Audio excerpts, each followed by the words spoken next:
Hi, Mystery Recapped here. Today, I'm going to explain a Hong Kong Chinese culinary drama film called Cook Up a Storm. Spoilers ahead, watch out, and take care. The movie centers around a famous local restaurant named The Seven in Spring Avenue, Hong Kong. The talented chef of the restaurant, Sky Ko, specializes in Southern-style cuisine. A TV host features the 30-year-old restaurant and its chef on a culinary program. Sky shows his talent on national television, even though he is already popular as the best chef in all of Spring Avenue. Alongside him, his friend Uni is also introduced to the people. She usually manages the financial aspect of the restaurant. Sky is very definitive about the quality of food and time they provide to their customers, which is part of the reason why their restaurant is so popular.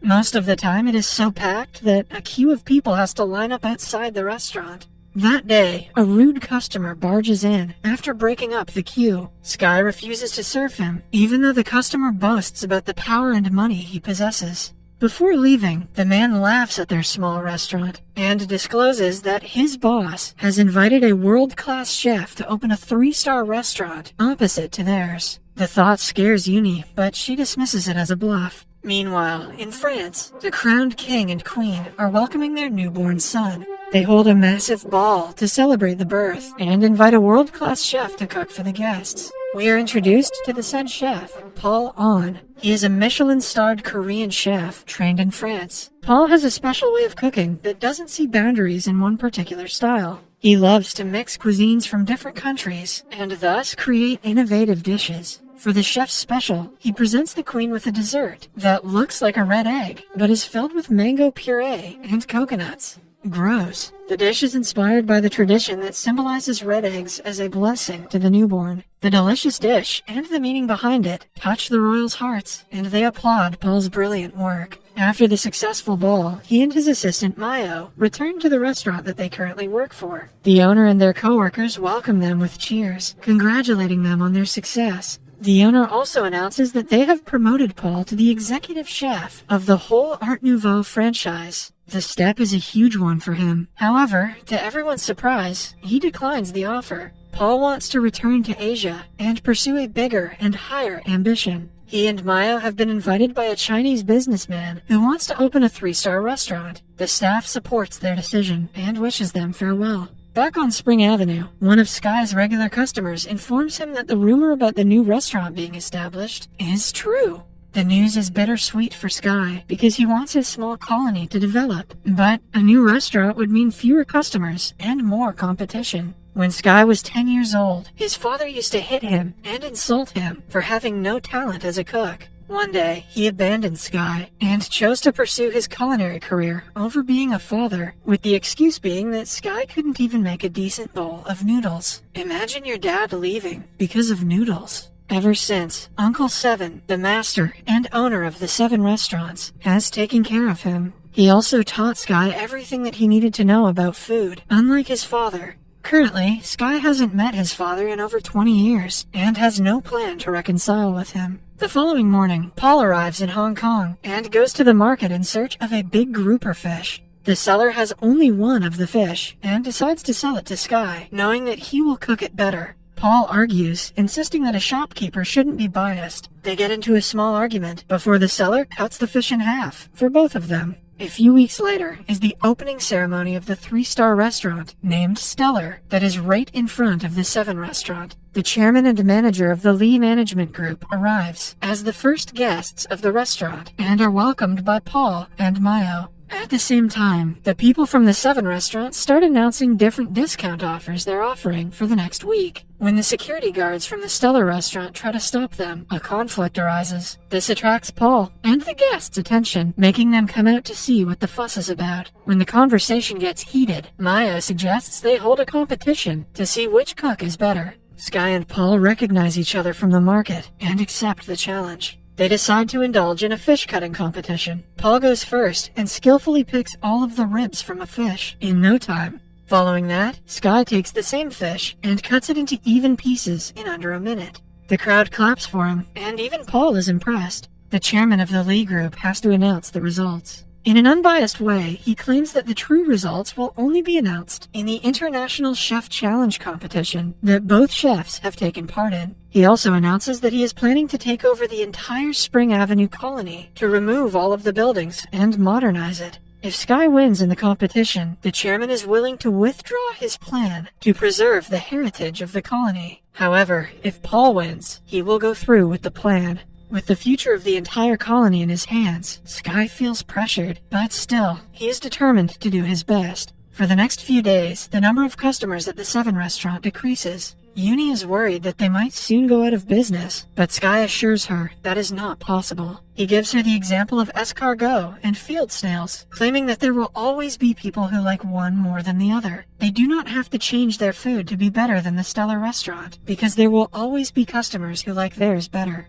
The following day, Sky is met with disappointment when he goes to the market and finds out that the Stellar restaurant has bought all the good fish. The day is frustrating for the workers in the Seven restaurant until they find out that Sky has been selected for the culinary competition. He will soon go against Paul to be selected for the semifinals. But then, it is also announced that the victor will have to go against the two-time winner of the competition, Mountain Co. Sky is shocked to see that his father has achieved the success he wanted to. He is now even more determined to reach the finals and compete against him. That night, Seven returns home from his trip and calls Sky to a pub. Excited to meet him after so long, Sky runs to the location but finds his father with Uncle Seven. Mountain bluntly says that he still doesn't believe in Sky and doesn't regret leaving him for his career. The words are the most hurtful thing Sky has ever heard, but he hides his pain with anger. He promises to win the competition and prove that being a good cook doesn't require being a bad person like Mountain is. On the day of the culinary duel, the contestants get 90 minutes to cook a dish of their choice and present it. Sky makes a traditional salt-baked duck, while Paul makes a foie gras sorbet. The entire 90 minutes are intense, as both cooks show great expertise while cooking their respective dishes. Sky cuts the duck's insides with little to no effort and pulls them out efficiently, making the audience gasp. In the end, he bakes the duck in salt and breaks the additional layer to reveal a well-cooked duck with vegetable stuffings. The judges try it and seem to be more impressed by Sky's duck than Paul's sorbet. When it is time to vote, Paul receives 3 9s and a whopping 10 out of 10, scoring a total of 37 points. Right after, Sky receives 2 10s from the first 2 judges. The third judge gives him a 9, but the last judge only gives him an 8. Because both chefs have tied in points, the head judge makes the executive decision to make Paul the winner, because his dish presentation was superior to Sky's bland plating. Although Paul's victory should have solidified his abilities as a cook, things did not go as expected. While celebrating their victory, the manager informs Paul that he wants to replace him with Mayo to compete in the finals. According to him, a woman is more appealing in the media than a man. When Paul tries to defend his position as head chef, Mayo exposes that he has difficulty tasting certain flavors, like saltiness. For the past few months, he has been using a notebook containing all his recipes to cook and can do nothing on his own. Mayo also discloses that she never wanted to befriend Paul and only sided with him to surpass him as a chef. Betrayed and hurt, Paul storms out of the restaurant, never to look back. That night, Sky bumps into a drunk Paul in front of an event stadium. They forget about their rivalry for a few minutes and share their past and troubles. Paul reveals that his father was a great chef, and his dying wish was for Paul to be like him. Sky also tells him about his and Mountain's relationship. After the conversation, they find mutual respect for each other. They also throw bottles of alcohol at Mountain's picture on a billboard while cursing at him in Korean.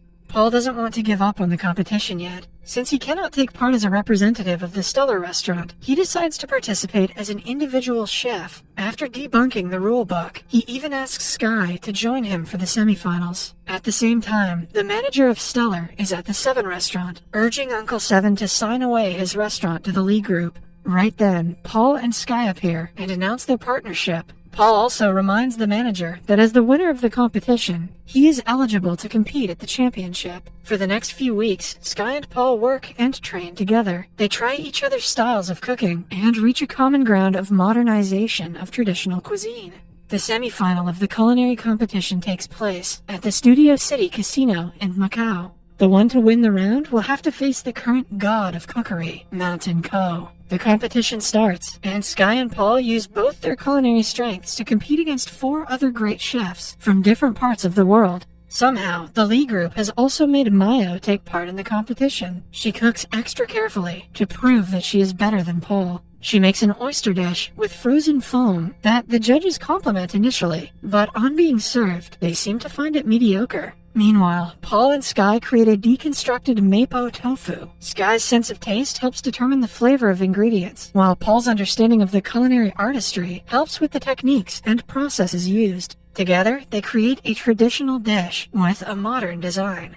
The judges compliment the dish in detail, thoroughly impressed by it. In the end, they win the competition and reach the finale. As everyone cheers, Paul looks at Mayo, who stands with her head low, ashamed that she betrayed him and couldn't prove herself. For the final round, only one of the chefs can compete against Mountain. Paul thinks that because of his lack of taste, he is ineligible to participate. He knows that Sky's desire to beat Mountain is a very personal one, hence he suggests Sky face Mountain in the finals. The following day, Sky stands face to face with his father. The competition asks them to cook anything they want in an hour. The father and son do not share words before the competition starts. Mountain immediately begins to cook, but Sky is distracted by his thoughts. He remembers how Mountain abandoned him, and how much the people in the neighborhood mean to him. The thoughts overwhelm Sky, and he can hardly focus. To get him to come back to his senses, Mountain splashes water at his son's face. The action brings Sky back, and he immediately starts making dough.